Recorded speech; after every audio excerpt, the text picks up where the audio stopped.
Awali saja, lokasi peredaran narkoba di kalangan mahasiswa di salah satu universitas negeri ternama di Kota Medan, Sumatera Utara, digerebek petugas Badan Narkotika Nasional.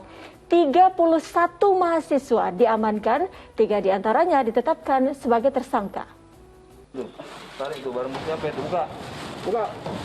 Jadi kita nemu lagi nih, ada barang bukti lagi nih dia punya. Berapa ini? Paket berapaan ini?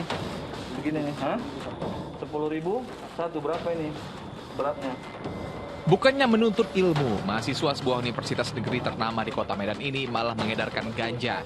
Tak hanya itu, polisi juga menggeledah salah satu indekos yang dihuni pelaku dan menemukan sejumlah barang bukti. Mana dedeknya? Kalau mau lembut atau main kasar? Ya. Oh, jangan ini. Nggak punya saya itu, Pak. Ini? Dalam penggerebekan, petugas Badan Narkotika Nasional Provinsi Sumatera Utara menangkap 47 mahasiswa. Namun setelah dilakukan tes urin, 31 dinyatakan positif mengkonsumsi narkoba. 3 diantaranya dinyatakan sebagai tersangka yang berperan sebagai pemasok dan pengedar narkotika jenis ganja dalam lingkungan kampus. Atas nama DM, kemudian atas nama Aida dia, dan dia mengakui bahwa barang itu dari dia, barang sebanyak 506 gram. Sudah lakukan penahanan terhadap, jadi 3 lah tersangka sekarang ya. Guna penyelidikan lebih lanjut, kini ketiga tersangka ditahan di sel tahanan BNN Sumut, sementara 28 lainnya yang terbukti positif mengkonsumsi narkoba akan dilakukan rehabilitasi. Cuk Arbianto melaporkan dari Deli Serdang, Sumatera Utara. Astagfirullahaladzim, miris sekali kita melihat puluhan mahasiswa terbukti positif menggunakan narkoba. Bahkan 3 diantaranya telah ditetapkan jadi tersangka sebagai pengedar. Ustaz Atabik, selain berdakwah, Ustaz juga berprofesi sebagai seorang dosen. Bagaimana melihat peristiwa ini dan bagaimana usaha yang bisa kita lakukan untuk menekan penggunaan narkoba di kalangan mahasiswa?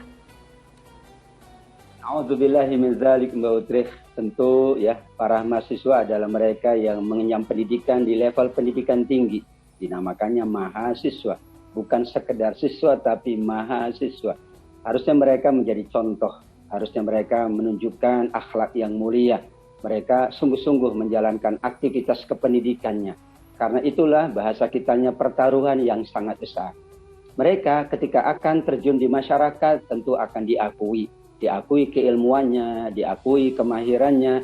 Sehingga sesungguhnya para mahasiswa adalah harapan bagi keluarga, harapan bagi masyarakat, dan harapan bagi bangsa. Mahasiswa sesungguhnya adalah bahasa kita, sesungguhnya mereka ini diinginkan untuk memberikan nanti kontribusi yang besar untuk masyarakat dan bangsa. Karena mereka sudah mendapatkan sekian banyak bentuk-bentuk pendidikan, bentuk-bentuk pengajaran, bahkan dikatakan sebagai pendidikan tinggi. Saking tingginya, mereka kemudian manakala menyelesaikannya, mereka dapat melangsungkan aktivitasnya di berbagai profesi. Kalau sejak di mahasiswa, mereka tidak menunjukkan jati diri mahasiswa yang terbaik, bagaimana nanti mereka di masyarakat. Bagaimana mereka nanti mengisi di berbagai perkantoran-perkantoran. Pentingnya kita untuk memperhatikan mahasiswa. Karena mahasiswa ini adalah harapan bagi kita semuanya, dan manakala mereka terlanjur melakukan perbuatan-perbuatan yang salah menurut agama, yang salah menurut negara, ini juga akan mencitra burukan mahasiswa, sekaligus mencitra burukan pendidikan tinggi, lembaga pendidikan tinggi. Dosenlah para gurunya, dan mereka yang menyusun kurikulum yang terbaik untuk mahasiswa. Tentu ini semakin mawas diri, kita semakin hati-hati, kita juga lebih memperhatikan bagaimana apa yang dilakukan oleh mahasiswa sepanjang mereka melakukan pendidikan tingginya, agar tidak terjadi apa yang sedang terjadi di kemudian hari, insya Allah. Ustaz, dalam Islam peran pemuda itu begitu penting. Nah, lantas apa saja pesan Rasulullah kepada para pemuda? Subhanallah, betul Mbak Utrih. Pemuda ini merupakan banyak diabadikan di dalam Al-Quran, banyak diabadikan di dalam hadis. Bahkan Nabi adalah seorang pemuda. Sehingga Nabi pernah berpesan kepada para pemuda, yaitu pesannya kepada para orang tua. Ihtammu bisyabab. Perhatikanlah kalangan muda. Karena aku dahulu dibantu oleh para pemuda. Ternyata yang membantu Nabi, ternyata yang banyak jasanya kepada Nabi, untuk menolong Nabi, membantu Nabi adalah para pemuda. Para sahabat adalah para pemuda. Ada nabi sebelum Nabi Muhammad yang juga pemuda. Ada pemuda Ismail, Nabi Ismail alaihissalam. Ada pemuda Nabi Yusuf alaihissalam. Allah abadikan kisahnya ketika beliau berada di usia muda.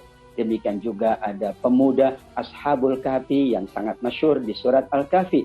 Pemuda-pemuda ini sungguh adalah harapan bagi para keluarganya, orang tuanya. Sehingga Nabi selain berpesan, perhatikanlah para pemuda, Nabi juga berpesan.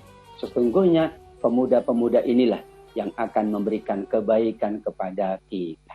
Pemuda-pemudanya baik, insya Allah kita juga akan menjadi baik.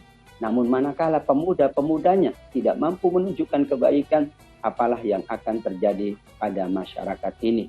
Nabi pula berpesan kepada para pemuda untuk meningkatkan kemampuannya.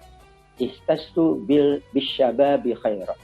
Pesanlah yang baik-baik untuk para pemuda, karena para pemuda ini nantinya akan berada dalam keadaan yang terbaiknya. Mereka yang rajin ibadahnya, yang bagus akhlaknya, justru mereka ini akan mendapatkan naungan di hari kiamat. Pemuda mendapatkan naungan di hari kiamat karena mereka adalah usia yang sangat dibanggakan oleh Nabi, usia yang sangat diperhatikan oleh Nabi. Kita pula pernah muda, dan mudah-mudahan usia muda adalah usia terbaik untuk kita berbakti kepada agama ini, berbakti kepada bangsa ini, insya Allah. Insya Allah, mudah-mudahan anak-anak kita juga dikaruniakan hal demikian ya Ustaz ya, dapat berbakti tidak hanya sama orang tua tetapi juga untuk bangsa dan negara serta agama tentu saja.